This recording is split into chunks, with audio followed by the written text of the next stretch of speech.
I would never speak to him again. I am a sucker for a good enemies to lovers. Buddy, own up to your feelings. Mr. Collins is the definition of a pick-me guy. I'm 27. Amazing. Charlotte deserved better.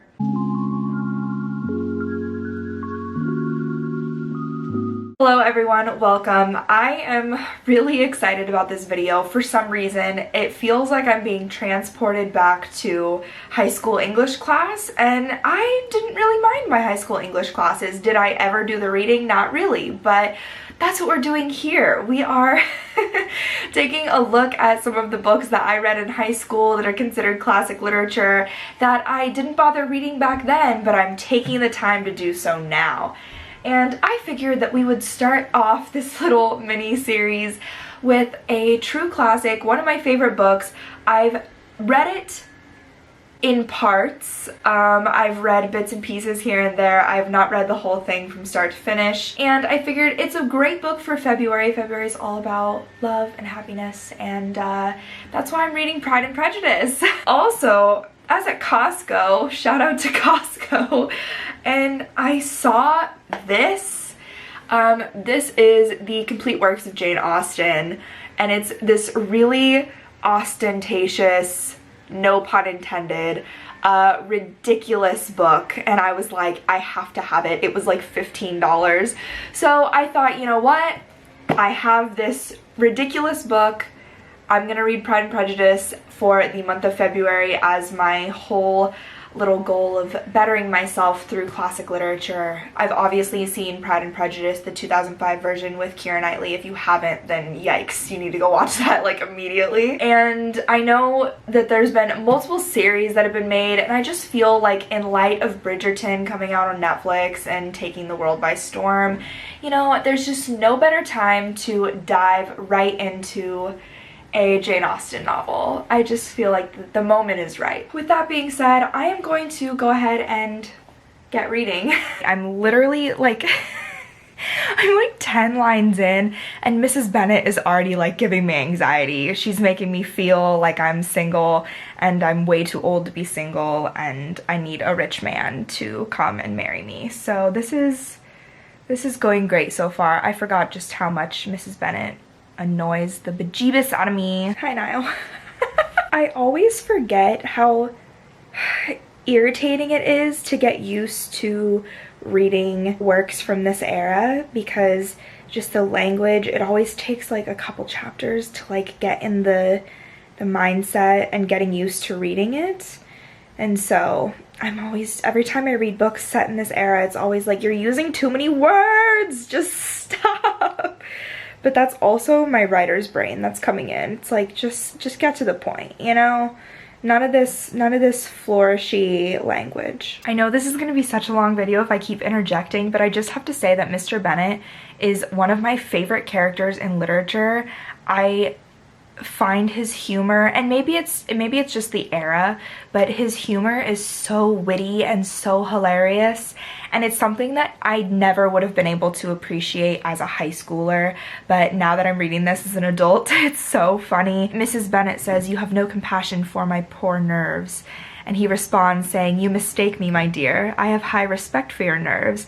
They are my old friends. I have heard you mention them with consideration these last 20 years at least." And he's just totally taken the piss out of her. He's wonderful.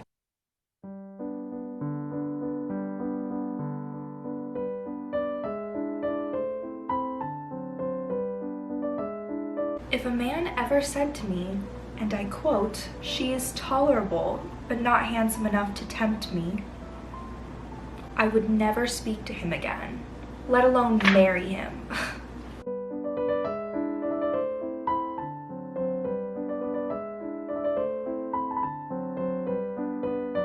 I forgot that Mrs. Bennett had Jane ride horseback through the rain to go visit Mr. Bingley, and she got very sick. I just have to take a moment to be so glad that I don't live in the 1700s and I'm not so desperate to spend time with a man that I would ride horseback through the rain.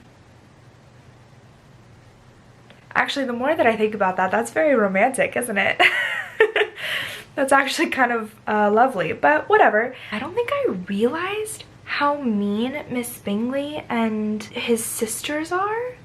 Like every time Elizabeth leaves the room, they just absolutely roast her. It is awful.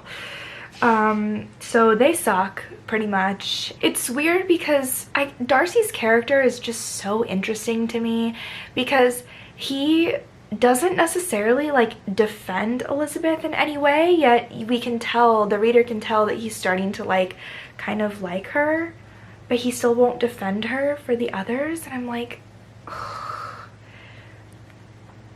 men, why are they like this? They were like this in the 1700s and they're like this now. I don't understand. I love this part where Darcy and Elizabeth are talking about poetry, and Elizabeth says, "There have been many a one I fancy overcome in the same way. I wonder who first discovered the efficacy of poetry in driving away love." And that is hilarious. I hate poetry. I am not a fan of it. I just find it convoluted, and I don't know. I'm just not a huge fan. And so when she says that, that is hilarious. And of course, Mr. Darcy, who we know is like a romantic at heart, he's like, poetry is the food of love. And I'm like, anyway. We're doing great still. All right, y'all, it is officially 5 p.m. So I think it's definitely time to crack open a White Claw, you know? I just think that that's gonna make this book so much better.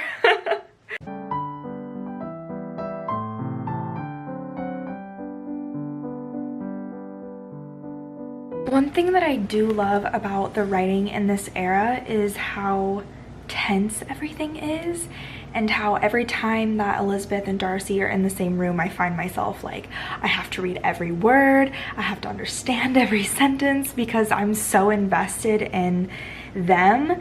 And part of that is the enemies to lovers trope that I deeply love, and then part of that is just the tension of that era. And you see it in Bridgerton too, like, you know, when they like touch hands, it's like the biggest deal, you know? So that is something that I do love about Jane Austen novels, and this one in particular is just what's in the unspoken moments. That was like surprisingly insightful for someone who's downed White Claw.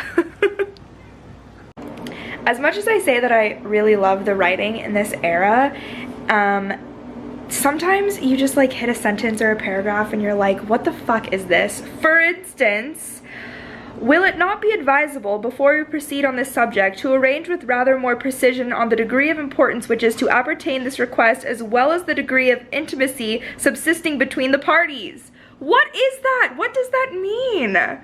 Why is it like that? Just ask the question. Anyway, this book is from the 1700s, so I can't get too mad about it, but like, still, you know? I'm just popping in to say that Mr. Darcy really does kind of suck. My roommates are here listening to me rant about this. Because it says here, Darcy had never been so bewitched by any woman as he was by her, Elizabeth. He really believed that if it were not for the inferiority of her connections, he should be in some danger. That's such bullshit, though. That's such bullshit. He's not a real man. If he loved her, he would love her. I get it's the 1700s and rules are different and all of that, but like, what the hell? Are you doing a mic drop? I'm doing a little hand flex. Oh, a little hand flex. Oh, the hand flex from the movie. He does love her, but he's like, I can't be with you because you're not well connected and you're not rich enough for me. Like, first it was because she wasn't pretty enough, and now it's because she's not as well connected, and he's just making all of these excuses for himself. It's like, buddy, own up to your feelings. Now mic drop. That's like elite humor. In other news, check out our hyacinth and how, wow, it looks really good on camera. It's super pretty, growing in water, courtesy of Trader Joe's, and here's me looking up how to care for it. And I'm still reading. This is a really super duper innocent lemonade. That was bad. 23. It's true. We're worried I'm not gonna be monetized if I have like videos of me drinking. But also, I'm 23, I'm almost 24, and this is a hard lemonade and it's really good. I made it myself. Also, WAP in the background. This video is just not monetized. Uh-oh. It's the grapefruit rose vodka from Ketel One and lemonade from Costco and tonic water, Fever Tree tonic.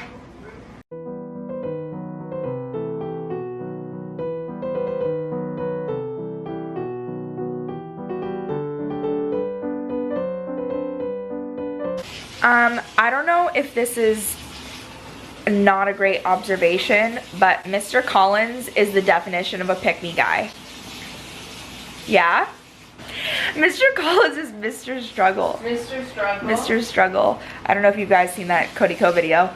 Yeah, Mr. Collins is the definition of a pick-me man, and you can't really change my mind on that, so. I've seen pick-me stuff on TikTok like today, where they were like, stop talking about pick-me girls. Like, let's talk about pick-me guys. Yeah, like, yeah. Where's my hug? Where's That's a pick-me guy. That's a pick-me guy. Yeah. You showered? Oh, without me? Like, such crap. Anyway, that's Mr. Collins. Mr. Collins is the definition of a pick-me guy, and I will be taking no further questions, Your Honor. Thank you so much. Amazing. Charlotte deserved better. That's it. That's my commentary. Charlotte deserved better. She does not deserve Mr. Collins. I'm reading Pride and Prejudice. I'm going to share with you more evidence as to why Mr. Darcy is kind of the worst. So Mr. Darcy's pacing around and he's clearly very upset. And it says, after a silence of several minutes, he came towards her in an agitated manner and thus began. In vain I have struggled. It will not do. My feelings will not be repressed. You must allow me to tell you how ardently I admire and love you. That is not a declaration of love. That is not. That is awful. If I was Elizabeth, I would feel like shit after hearing that from a guy. I don't love that at all. And yes, I love the enemies to lovers trope, but like, this just isn't gonna fly. It's just not gonna fly. And Mr. Darcy is kind of a fuck. And I don't blame Elizabeth for being like, what?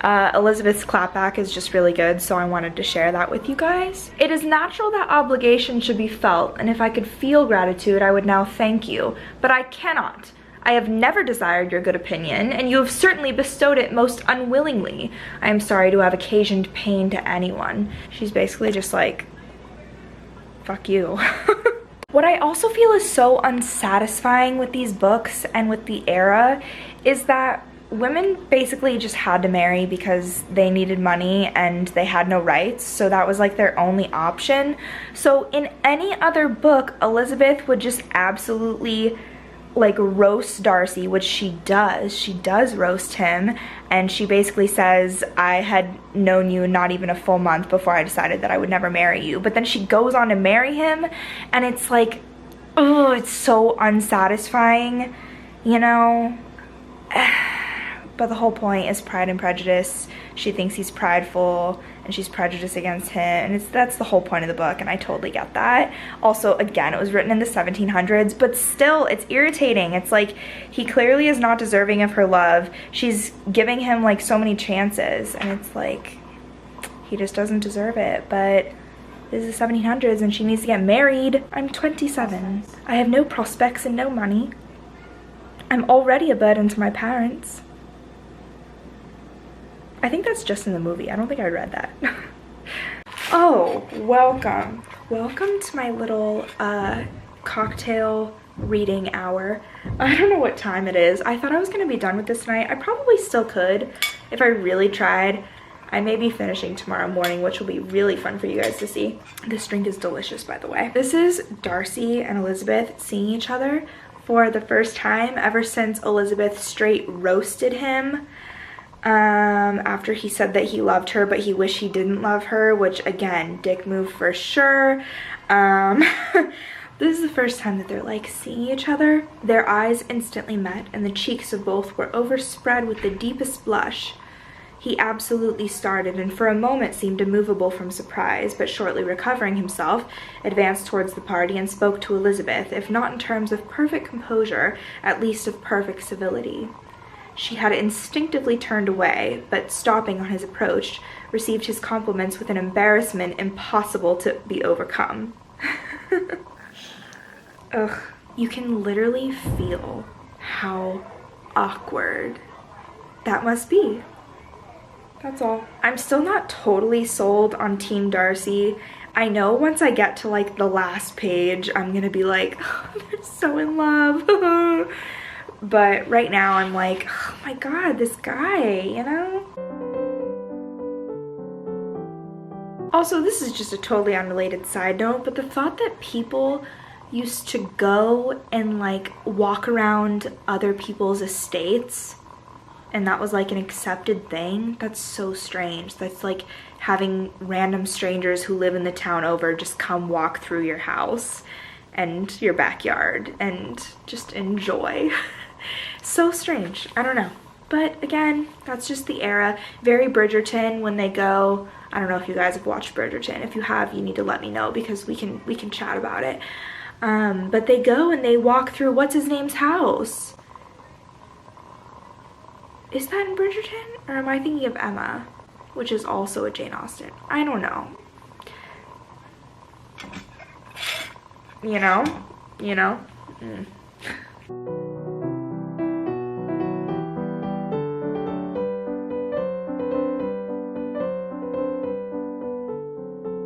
This has nothing to do with the actual plot of Pride and Prejudice, but just a note of when reading classic literature, you often come across pages where it is just blocks and blocks of text, and there's no dialogue to break it up at all. And I think that, you know, modern books and modern literature, you often find big chunks of dialogue as opposed to big chunks of like explaining what's happening, and that's just interesting. That probably has something to do with our attention spans becoming worse and worse, and we need things quickly and fast, and the pace needs to keep moving. I feel like if I were to write a book like this with just paragraphs and paragraphs of block text with no dialogue to break it up, I don't think it would go over very well. So that's just interesting. I can like find myself, even though I'm interested and I'm reading it, I'm like, this is a lot of information that's just being thrown at you. But you know, it's Jane Austen, so what am I gonna do, complain? Lydia is so dumb. Lydia's so dumb.